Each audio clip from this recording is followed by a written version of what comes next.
হিন্দু সম্মেলনের লক্ষ্য নিয়ে মাঠে নামছে আরএসএস। বিজয়া দশমী থেকে এক বছরের হিন্দু জাগরণের মডেল পরিকল্পনা নিয়ে মাঠে নামছে আরএসএস। মহালয়ার দিন আরএসএস এর বিশেষ কার্যক্রম বাংলায়। হিন্দুদের এক করতে বাংলায় পথে নামবে স্বয়ংসেবকরা। 22 আগস্ট বাংলায় আসছেন আরএসএস স্বর কার্যবাহ দত্তাত্রেয় ঘোষ বলে। বাংলায় বাড়ি বাড়ি যাবে আরএসএস এর স্বয়ংসেবকরা। হিন্দুদের এক করতে, হিন্দু জাগরণের জন্য বাংলায় প্রতি ঘর, প্রতি পাড়া, প্রতি গ্রাম মডেল নিচ্ছে আরএসএস।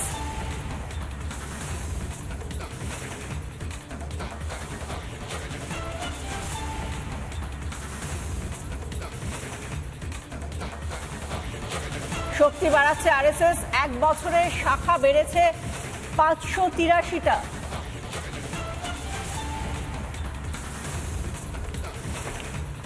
শক্তি বাড়ছে আরএসএস এর। 13 বছরের শাখা বেড়েছে প্রায় 3000।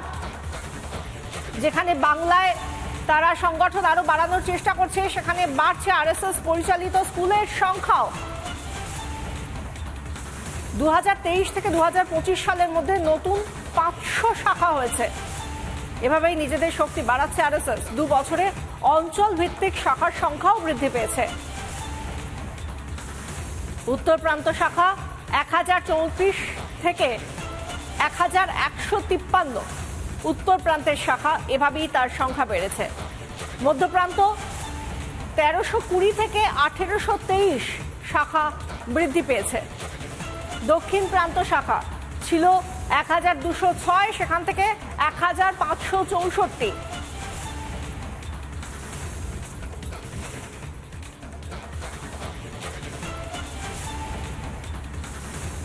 2000 হিন্দু সম্মেলনের লক্ষ্য নিয়ে মাঠে নামছে আরএসএস। বিজয়া দশমী থেকে এক বছরের হিন্দু জাগরণের মডেল পরিকল্পনা নিয়ে মাঠে নামছে আরএসএস। মহালয়ার দিন আরএসএস এর বিশেষ কার্যক্রম রয়েছে বাংলায়। হিন্দুদের এক করতে বাংলায় পথে নামবে স্বয়ংসেবকরা। তাদের তরফ থেকে বারবার বলা হচ্ছে বাঙালি হিন্দু তারা অস্তিত্ব হারাচ্ছে এবং সেই জায়গা থেকেই তাদের একত্রিত করার জন্য এবং সার্বিকভাবে সম্প্রীতি রক্ষার জন্য এই হিন্দু সম্মেলনের লক্ষ্য নেওয়া হয়েছে এবং 2000 হিন্দু সম্মেলনের লক্ষ্য নিয়ে মাঠে নামছে আরএসএস। এই নিয়ে শ্রীমৎ ব্রহ্মবিদ্যানন্দজি মহারাজ, রাজ্য সাধারণ সম্পাদক অখিল ভারতীয় সন্ত সমিতি, তাঁর তরফ থেকে তিনি কি বলছেন শুনুন। মহাভারতের পিতামহ ভীষ্মের সেই অমোঘ বাণী যে ধর্মের যদি লঙ্ঘন হয় তবে তা ধ্বংসের কারণ হয়ে ওঠে, আর আমরা যদি ধর্মকে রক্ষা করি তাহলে ধর্ম আমাদেরকে রক্ষা করে। আজ রাষ্ট্রীয় স্বয়ংসেবক সংঘ সমগ্র ভারতবর্ষের হিন্দুত্বের যে উদযাপন ঘটাচ্ছে, হিন্দুত্ববাদের যে জাগরণ ঘটাবার জন্য তারা হিন্দুত্বের সম্মেলনের আহ্বান দিয়েছেন, তা সত্যিকার অর্থে অত্যন্ত সাধুবাদযোগ্য। এই হিন্দুত্ববাদী সম্মেলন কোনো প্রতিরোধ, কোনো রাজনৈতিক বিবাদের কারণ নয়, বরঞ্চ হিন্দুত্ববাদের এক উদযাপন এবং হিন্দু জনজাতির এক আত্মবৈভবের প্রকাশের একটি যাত্রা। বাংলায় হিন্দু সম্মেলন, বাংলায় হিন্দু জাগরণের যে লক্ষ্য, সেই লক্ষ্য নিয়ে কি বলছেন বাউল সম্রাট পূর্ণদাস বাউল এবং তাঁর ছেলে শিল্পী দিব্যেন্দু দাস, শুনুন। হ্যাঁ, দেখার দরকার নিশ্চয়ই। আমার মনে হচ্ছে যে ঠাকুরের নাম করাই উচিত, মানুষকে ভালোবাসা দরকার। প্রেমানন্দে সবাই হরি হরি বলো। আমাদের অ্যাকচুয়ালি আমরা ছোট থেকে, আমি হচ্ছি 10ম পুরুষ, তো আমরা বৈষ্ণবে আমরা ছোট থেকে দেখেছি। গ্রামে গ্রামে, শহরেও হতো, আখড়া হতো, হরিসভা হতো, সেখানে হরিনাম হতো, লোকজন যেত। আস্তে আস্তে নানা রকম কারণে সেইগুলো কিন্তু অফ হয়ে গেছে।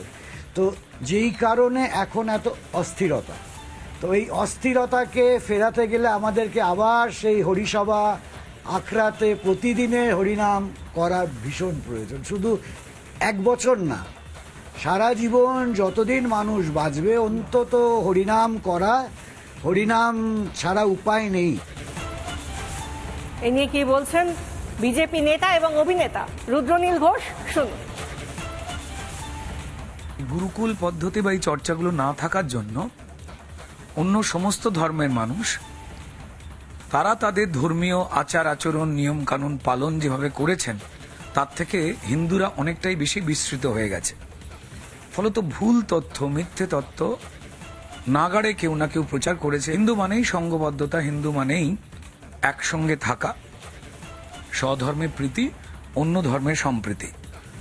নিজের ধর্মের জানবার সম্পর্কে যখন মুসলমান সম্প্রদায়, খ্রিস্টান সম্প্রদায় বা অন্যান্য সম্প্রদায় তারা যখন লাগাতার কার্যক্রম করে এই পরম্পরাকে বজায় রাখছেন, তো তখন অবশ্যই আরো বেশি করে সম্প্রীতি বজায় রাখতে, নিজেদের একত্রিত করতে এই ধরনের কার্যক্রম যদি হয়, তো তাহলে এর থেকে আনন্দের আর কিছু হতে পারে না। সবুজ সাথীর সাইকেল রাজ্যের নবম শ্রেণীর ছাত্রছাত্রীদেরকে সরকারের পক্ষ থেকে বিনামূল্যে দেওয়া হয়। রাজ্যের মুখ্যমন্ত্রী মমতা বন্দ্যোপাধ্যায় গত বছর বিধানসভা ভোটের আগে ঘোষণা করেছিলেন রাজ্যের বিভিন্ন স্কুলে ছাত্রছাত্রীদেরকে সাইকেল দেওয়া হবে। সেই ঘোষণা মতো রাজ্যের বিভিন্ন জায়গাতে এই সবুজ সাথীর সাইকেল দেওয়া হয়। কিন্তু বিপত্তি ঘটল শিলিগুড়িতে। শিলিগুড়ি মহকুমা পরিষদের অন্তর্গত ফাঁসি দেওয়া ব্লকে বিধাননগর মুরালীগঞ্জ চেকপোস্ট এলাকাতে স্থানীয় বাসিন্দাদের তৎপরতাতে উদ্ধার হলো 18টি সাইকেল। উত্তর দিনাজপুর জেলার চোপড়া এলাকা থেকে সেই সাইকেলগুলিকে বিহার পাচার করার উদ্দেশ্যে নিয়ে যাওয়া হচ্ছিল। দিন প্রতিদিন স্থানীয় বাসিন্দারা দেখতে পান ভটভটিতে, অর্থাৎ 3 চাকা যান, সেই 3 চাকা যানে তিরপল দিয়ে ঢেকে কিছু পাচার করা হচ্ছে। বাসিন্দারা তককে তককে ছিলেন। এবার সেই গাড়ি চালককে হাতে না হাতে ধরা হলো। তিরপল উঠাতেই বেরিয়ে আসলো প্রায় 18টি সাইকেল।